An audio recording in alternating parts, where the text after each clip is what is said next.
my beautiful co-creators. Lilu here on the GC Living Tour today in Honolulu, in Hawaii at the World Congress of Quantum Medicine with one of the keynote speakers that you probably recognize from What the Bleep Do We Know, Dr. Goswami. Hello. Hello.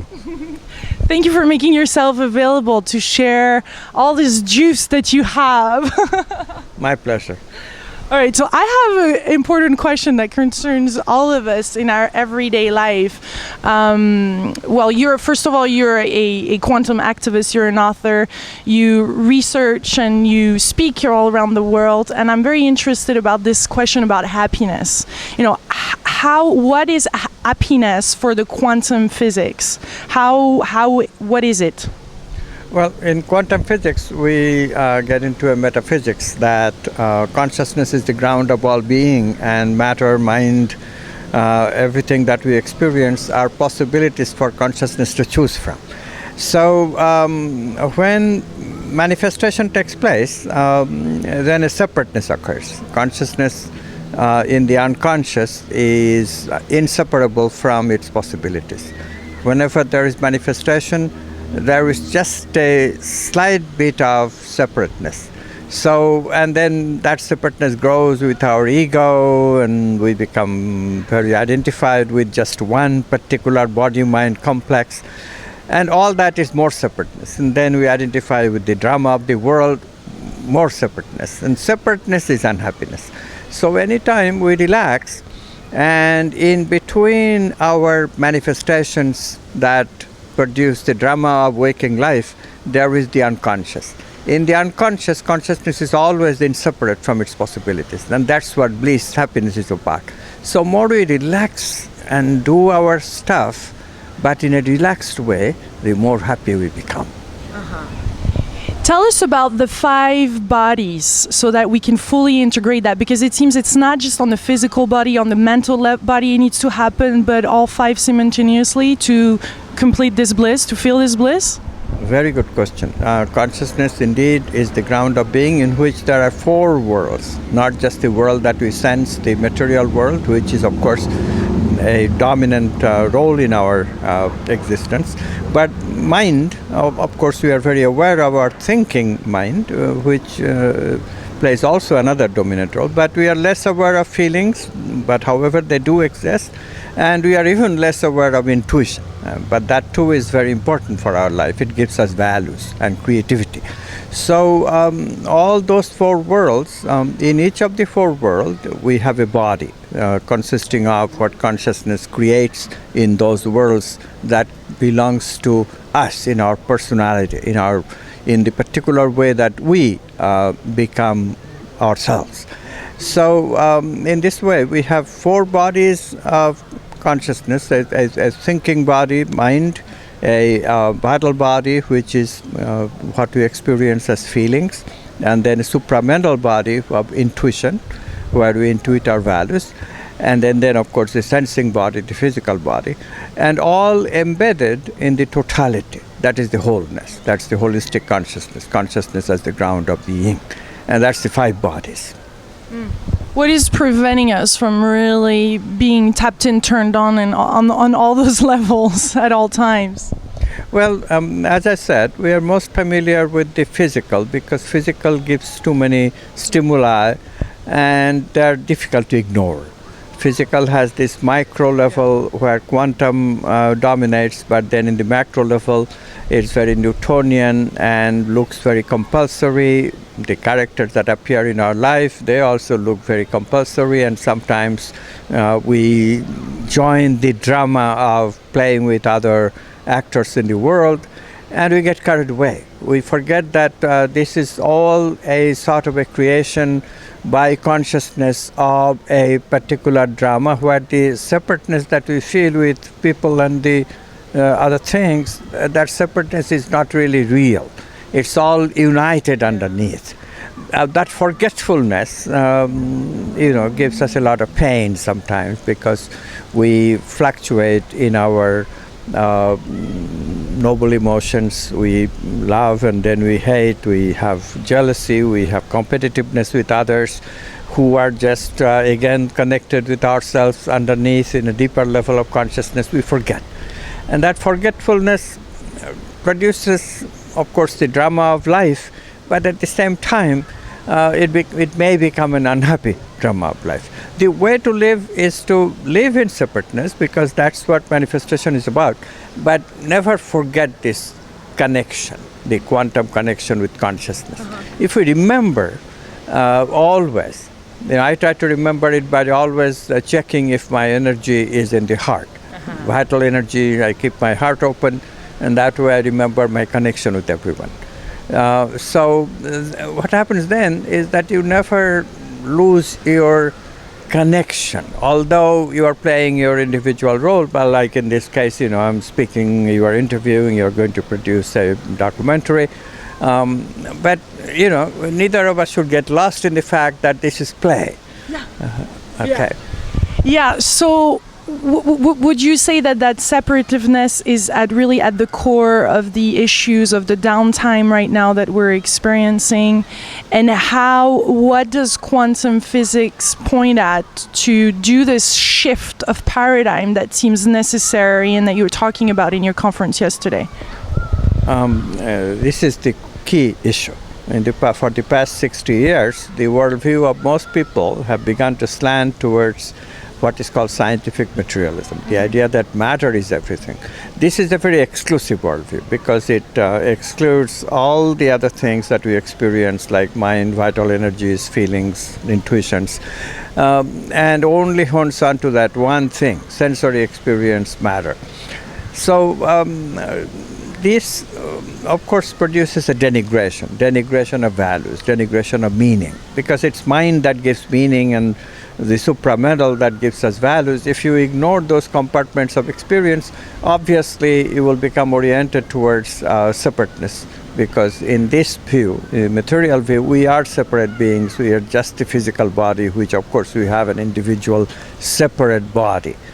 So we cannot get over that. And more we become believers of scientific materialism, more we give up values like love, beauty, justice, truth, and goodness.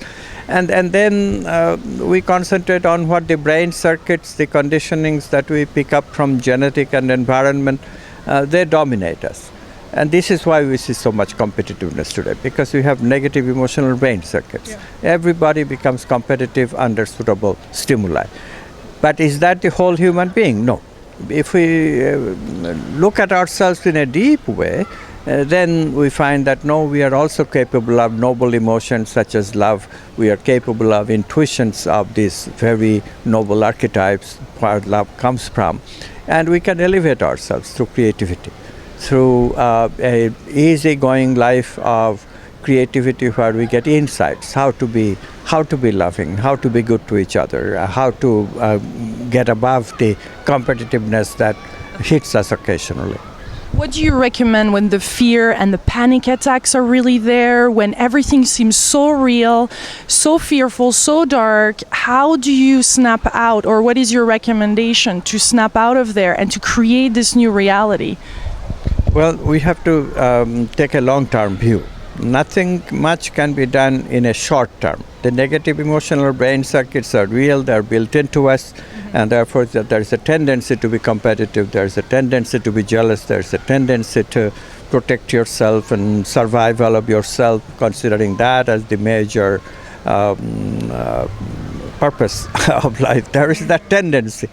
But how to rise this above this tendency? So we have to make this a balancing act. Life is a balancing act of balancing these negative emotions with the positive, the noble emotions. So we love, and we love in action. When we love in action, brain circuits of love are created. If we become good to our neighbors in action, not just talking about it, then a brain circuit is created. And then when I'm feeling competitive, one of these brain circuits would come to my rescue. When I'm feeling down, one of these brain circuits of optimism will come to my rescue and lift me up. Mm-hmm. So building these brain circuits is most important. And recognizing that, look, quantum physics is clearly saying that the world consists of possibilities. So we can change and we can discover new possibilities for ourselves. And these discoveries, which consists of the essential nature of creativity, with creativity we can create a world that just suits us perfectly for our growth, for our growth from separateness to wholeness. Can we say that when love is present and when we have an open heart, only then it's possible to see the best possible outcome and live that best reality that is happening in that moment? Well, it's the easiest way of doing it, love. Of course, there are other ways of doing it. We can do it with any archetype. For example, Martin Luther King or people like Gandhi, Nelson Mandela, they followed the archetype of justice. For them, justice was very important, and they followed it to the utmost, and they succeeded to a large extent. We can do that same thing with love. We can do that with goodness, following ethical principles.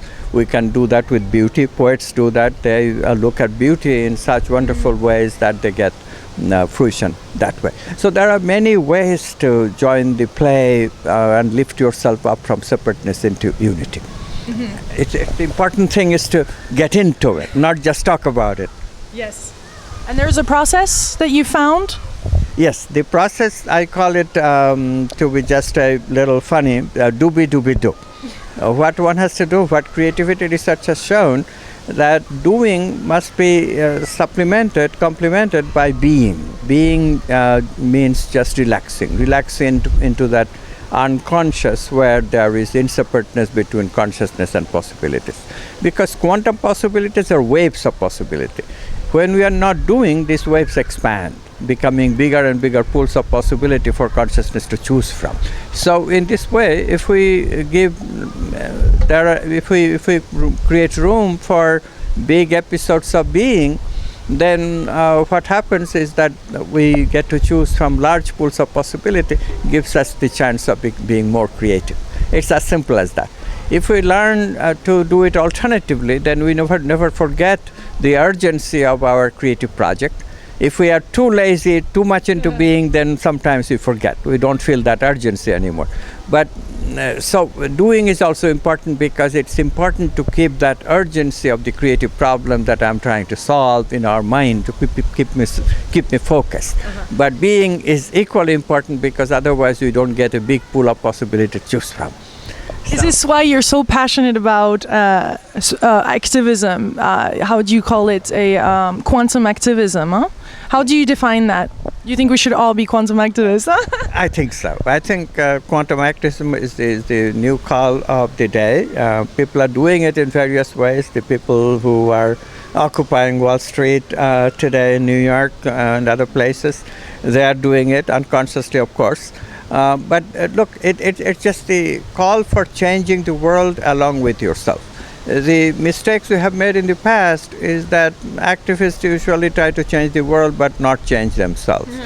And most people just are not even doing any activity. They just talk about it. The preachers, the religious, the philosopher, they just talk about it. Nobody works their talk. And people are disappointed in all these spiritual leaders, religious leaders, and philosophers because everybody just loves to talk.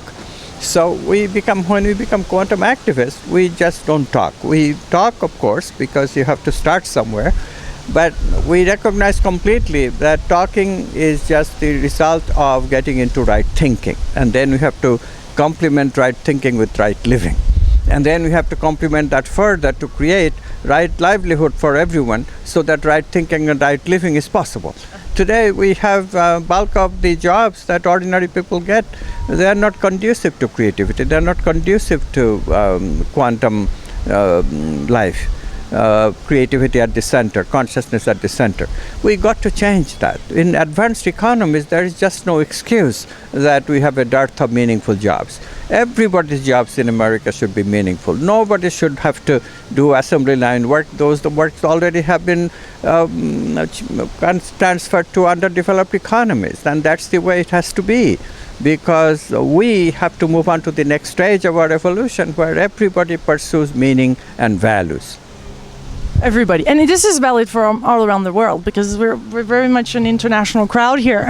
Well, eventually. I'm separating advanced economies from the underdeveloped economies for a very good reason, because the underdeveloped economies have people who just need to make a living right now. For them, economic activity is even more important than producing noble emotions and positive emotional brain circuit. Fortunately, many of these cultures already are a little spiritual, so they don't have the dearth of noble emotions.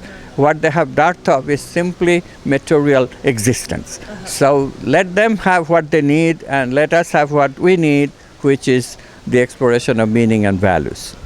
I appreciate what you said to this crowd that is a crowd of doctors, to tell them, if you want to do quantum medicine, you have to be the embodiment of this before expecting something to happen with your patient. And I feel that this is really the shift within the spiritual community, within the quantum doctors, within, it's up to us also, and not wait for anybody else, but we have to embody this and not project it anymore, or not wait for something else to happen. It all happens in here.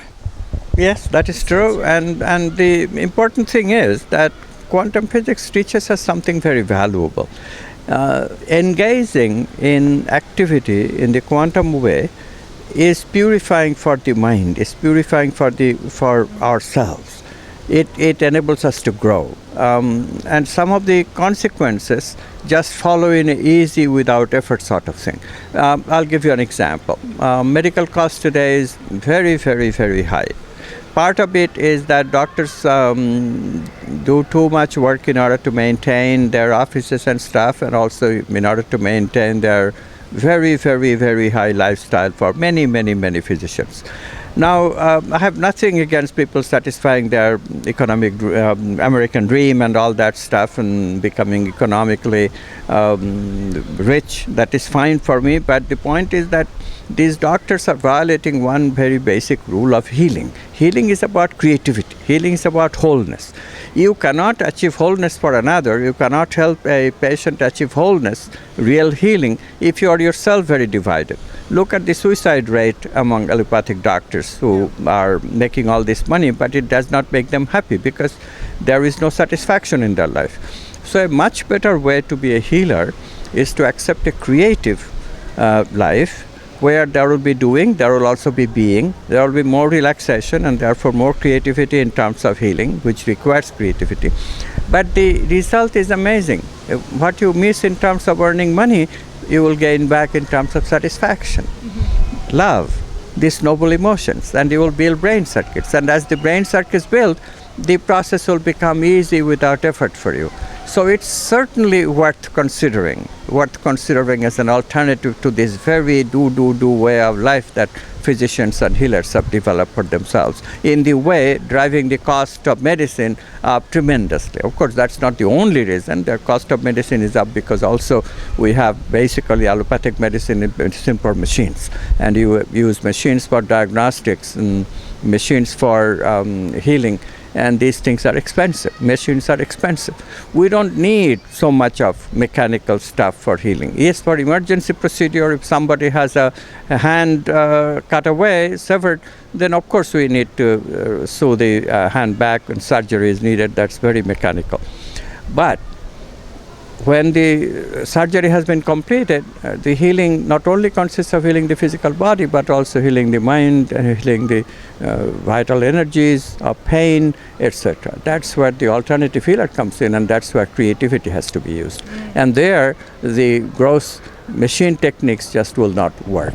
Human techniques have to come in. Yes, and then intuition plays an important role in it, doesn't it? Where is intuition coming from? Intuition comes from the archetypal world, and intuition play a tremendous role.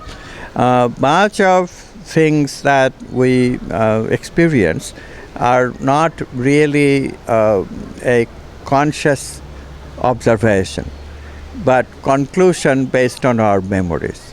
Medical people especially have lost the art of intuition. This has to change. Because in the alternative fields of medicine, when we are talking about healing the vital body or healing the mental body, then we just cannot do without intuition. They have to be creative, and creativity and intuition are extremely related. Intuition begins the process of creativity. And also, notice intuition is cheap.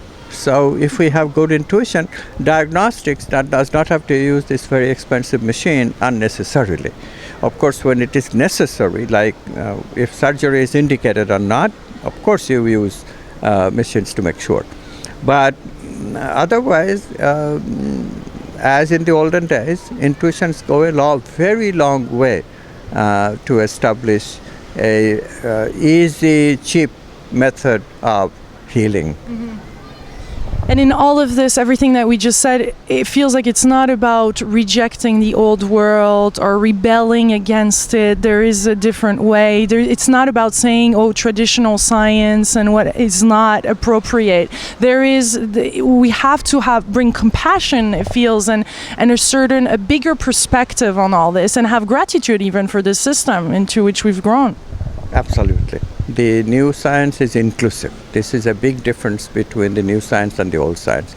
Old science, being based on matter, tends to be exclusive. It excludes mind, it excludes vital, excludes the intuition, excludes the wholeness.